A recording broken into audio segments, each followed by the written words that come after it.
Jai Guruji. To continue the reading of Maharaj's blessed Granth, The Light of Divinity. Today, Sangaji, we will be reading A Finger That Points to the Moon. Imagine a towering mountain and a blemishless mirror fused into one. Imagine, if you can, that this mountain was made of incandescent light, and imagine that you were put before this mountain, your breath frozen in your throat. You looked at it. This is what your first darshan of Guruji would be like. When his when he wills, this meeting will happen. He will penetrate into the core of your being. He will denude you of all the pretension. Your soul will be exposed to his gaze, and when you see yourself in him, when you glimpse your own lion like divinity, you will truly be his disciple. Do not imagine that this meeting will not happen. Do not imagine that the Guru was made up of the body and has disappeared into the void. There are more darshans to come, 100,000 meetings to happen, and a majestic promise to be fulfilled between Guruji and his beloved disciples. The promise of love, that the Guru and the disciple be united in the clasp of eternity. We can keep our part of the promise by beginning to know ourselves. For the Satguru, our Guruji, is a mirror put up before our eyes so that we can recognize ourselves.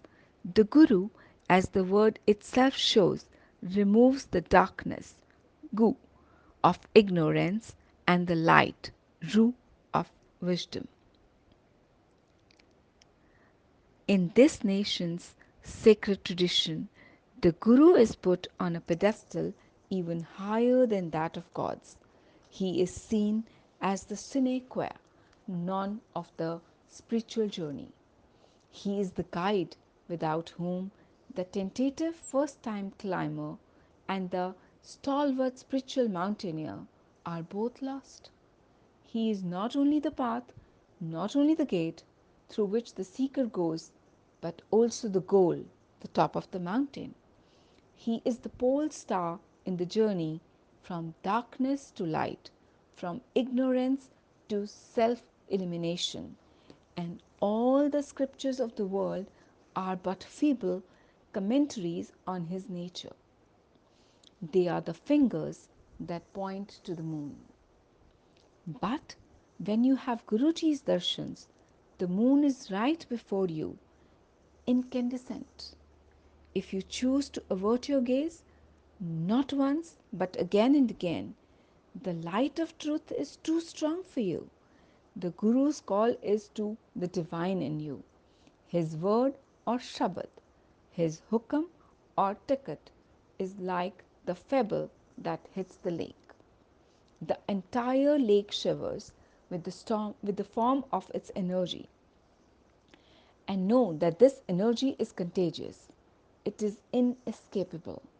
Meeting the Guru or having his darshan is not like going for a social visit. It is like going to war knowing you are going to lose. It is like watching a fire burn the house of your ego down. It is preparation to meet the highest. For the Sadguru robs man of his defenses. You cannot win over a Sadguru with words. Alas, you cannot put up an appearance before him. He knows the truth of your being. Accept that. Hide nothing. Don't play games with him. When you come to him, it is not who you are that matters. It is not how confounded you are, or how dark your deeds were, or what promises of saintliness you are now making. What matters is whether you have said yes. That yes is the first, most firm footstep on the spiritual journey. That yes brings innumerable gifts. That yes clasps you to the Guru's being with the force that even death cannot sunder. That yes brings the Guru's entire elemency, his grace to you. And that yes is perhaps the disciple's only task. The rest of the journey is a reaffirmation, footstep by footstep, of the first step. That yes is that miracle. The rest are the miraculous details. An ancient prayer evokes the Guru as Brahma, Vishnu, and Shiv. Gurur Brahma, Gurur Vishnu, Gurur Devo Maheshwara, Gurur Sakshat Parabrahma, Tasmai Shri Guruvai Namah. The Holy Trinity of the Gods, for the Guru's being is limitless. He is not just the creator, Brahma, the preserver, Vishnu, the restructor, Maheshwara, or God absolute, Parabrahma. He is all creation himself. He is the thousand eyed, thousand limbed, thousand mouthed God.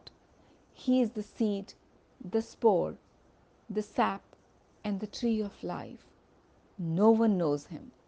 The wise are silent about his nature, but before the mirror of the Guru, the disciple sees and knows. That seeing is the true darshan. All the rest are preliminaries that help lead him there. That knowing is truly touching the Guru's feet, for in the moment of illumination, the Guru is revealed with footsteps of Shraddha. The disciple's journey towards the Guru is very strange. The disciple is blind, he is ignorant and cannot see the path. He cannot move ahead on his own. It is the Guru who leads him on. Thus, the Guru is not only the goal of the disciple, he is also the guide, the one to whom we are attached with the rope of faith on our climb up the mountain. Trust, thus, is the first prerequisite. If you cannot trust the Guru, you cannot be led. Hence, even though the Guru is the fountainhead of the spirituality, it has been advocated that the would be disciple check out the Guru before wholeheartedly accepting him. The Buddha advised as much. Just as gold is examined through burning, cutting, and rubbing, so you should thoroughly test my teachings and accept them, but never out of reverence for me. Swami Vivekananda had such an attitude at first towards Sri Ramakrishna Paramhansa. Once the young disciple wanted to test his master's statement that he was unaffected by money, so he put a coin below Ramakrishna's pillow. The Guru could not sleep that night. Vivekananda's test had merely proven that spiritual armor of his Guru. Rid of doubt, the disciple can then humbly approach the Guru. His relationship with his spiritual guide rests on a firm footing. He can entrust himself to his Guru in life as in death. Only after the strong foundation of trust or Shraddha has been laid is the spiritual superstructure built. Man has to realize anew that he is a spiritual being made in this image.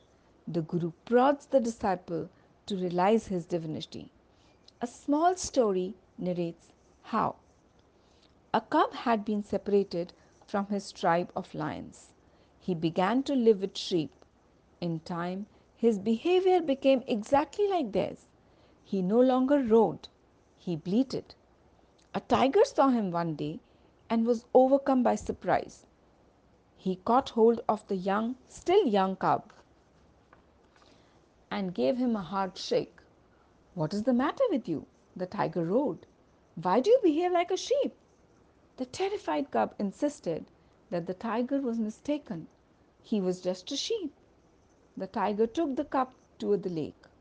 The clear water reflected the cub's face. Immediately he realized his true nature. The Guru's none too easy task is somewhat similar. He demolishes the apparatus on which our mistaken identity rests. We are his children, not creatures of his mortal flesh and feverish blood. We are divine personages clothed in hide. not desire led animals. We are soul encased in bodies, not bodies with souls. Such a turnaround occurs only when the disciple truly touches the Guru's feet. That is when his ego flicks away from his self. Only then does he receive the spiritual charge that wakes him up. The Guru is a spiritual powerhouse, transmitting the current of spirituality into his disciples. At his graceful touch, the disciple awakens. Much preparatory work has to be done, however. We are laden with the psychological ferment and the karmic baggage of lifetimes. The powerful eddies generated by our karmas acting on minds not equipped with right attitude can break our legs even as the journey begins. So the Guru puts us in situations where we learn life lessons. Armed with the acts of right attitude, we hew our path through the many of obstacles of life. The Guru's grace is never more evident when life comes up with a challenge or a test. At such times, to quicken the spiritual evolution of his child, the Guru can take the disciple's karma upon himself, elevating its misery causing effect. Sensing that we are about to set our foot on a karmic crevasse, he lifts us up and carries us on his own shoulders. He encomiums can be heaped, sorry Sangaji, what encomiums can be heaped on such a Guru? He can only be silently loved, fully followed. Yet there are times when the disciple resents its Guru. The Guru leaves no psychological stone unturned to perfect his spiritual son, but the disciple's commitment wills as the Guru operates on his mental makeup. Howsoever much the disciple may flinch from his Guru's ego hurting blows, the Guru, bent on the disciple's perfection, carries his task through. As such, weak, at such weak moments, the disciple cannot summon the will required to thwart his habits, but he needs only realize that the Guru is taking pain on his behalf. The Guru's sole interest, unlike the self interest concealed in every human relationship, is the disciple. His only interest is to take the disciple Godward.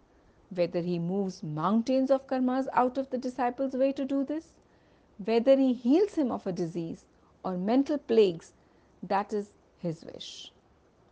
These are only means to the end of leading the disciple to God. The Guru selflessly spends a huge amount of energy and time in fashioning a disciple. The journey up the spiritual mountain is no picnic. Spirituality, as the Satguru transmits it, is not a comfort giving philosophy. It is no cosmetic cream that can make our social faces and psychological masks look more beautiful for the moment. It is not a set of rituals and rites that we can fulfill to gratify ourselves or to flatter God. The spiritual terrain is a self consuming affair, life consuming affair. It is not a path that once tread can be walked out of. Once you are with the Guru, once you accept his stewardship, you must go where he leads you. The Guru is our only chance to reclaim our divinity. He is the ladder that leads to God. He is the one who grants us self realization. Everything is in his hands is a device, from how he escapes the crowd to how he positions his relationships with us. But at all times, he is our Guru. No matter whether he is joking or lending an ear to the happenings of the day, he is our Guru, first, foremost, and last. And only through pleasing him or through attempting to please him shall the disciple succeed in getting to his cherished goal. Remember also that the Guru is not to be literally emulated. There is a story of Adi Shankara and the disciple who used to imitate each and every action of the great master. On a pilgrimage, the master stopped to take some alcohol from the hands of a peasant. The disciple, close on his heels, did so likewise, and probably with more and great enthusiasm. Some distance ahead, the great Vedantist stopped again. Molten iron was coming out of an iron foundry. Unconcernedly, Sri Shankaracharya asked for the liquid, cupped his hands, and took a long sip. The disciple was disarmed. He could not follow his master now. The Guru's words have to be followed in letter and spirit, no doubt. Yet, the disciple should not imagine himself to be the Guru under any condition. It is much better to be continually engaged in lovingly remembering the Guru. That way, the Guru and the disciple are always linked in spirit. Spirituality in the hands of the Guru is a weapon to disarm our ego. Unless we are ready to be thus mercilessly exposed, do not seek a Guru or say you follow him. If you come to a Guru, rest assured that you will not receive continual ego massages. In fact, once you have fallen for a Guru, even slight indication of his favor may disappear.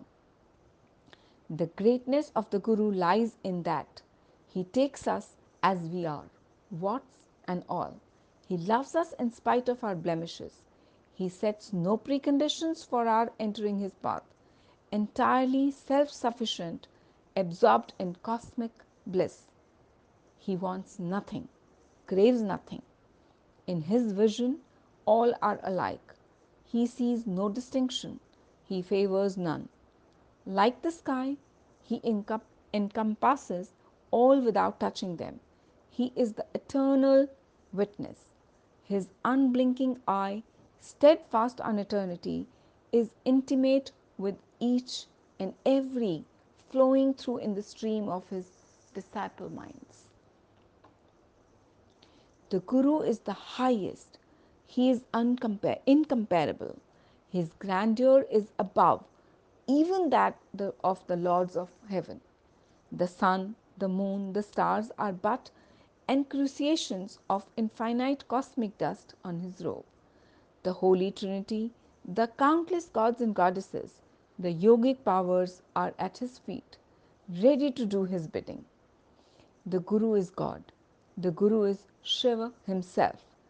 In the Shiv Puran, Lord Shiv denies Lord Brahma's plea to create beings bound by mortality.